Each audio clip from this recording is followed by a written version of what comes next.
शेख भरकियूं खां रिपोर्ट करे रहियो आहे जेठाराम सिंधी। शेख भरकियूं जे ॻोठ गुलाम मुस्तफ़ा निज़ामण जे government boys higher secondary school में तालीम पिराइण दौरान शागिर्दनि मथां स्कूल जी छित जा चापड़ किरी पिया। उस्ताद ऐं शागिर्द मौज़ाना तौर बची विया। चापड़ किरण दौरान शागिर्दनि में भाॼ पइजी वई। स्कूल जा चापड़ किरण में ऐं स्कूल जे तामीराती कम कराइण ख़िलाफ़ शागिर्दनि ऐं उस्तादनि पारां स्कूल जे अहाते में सभई शागिर्दनि ऐं उस्तादनि पारां साईं अमजद निज़ामाणी, मसूद अली, फहीम, शाज़िब कुरैशी, मोहम्मद रफ़ीक ऐं ॿियनि जी अॻुवाणी में एहतिजाजी मुज़ाहिरो कयो वियो। उन मौक़े ते उस्तादनि ऐं शागिर्दनि जो चवणो त स्कूल जी बिल्डिंग खे ठहंदे 35 साल थी विया आहिनि, पर 35 सालनि में बिल्डिंग जो तामीराती कम नाहे थी सघियो। स्कूल जा चापड़ किरण रोज़ जो मामूल बणियल आहे। शागिर्द ऐं शागिर्दियुनि समेत उस्तादनि जूं ज़िंदगियूं दाव ते लॻल आहिनि।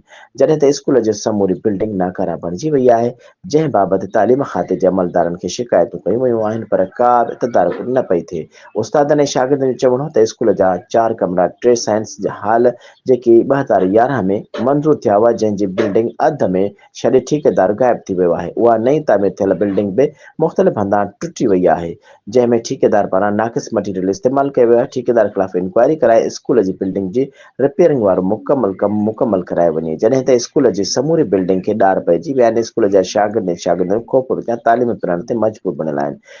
कॾहिं को वॾो हादिसो पेश अची सघे थो। एहतिजाज कंदड़ सभई शागिर्दनि ऐं उस्तादनि पारां स्कूल जी मुकमल बिल्डिंग जो तामीराती कमु जल्द खां जल्द कराइण जो मुतालबो कयो वियो आहे।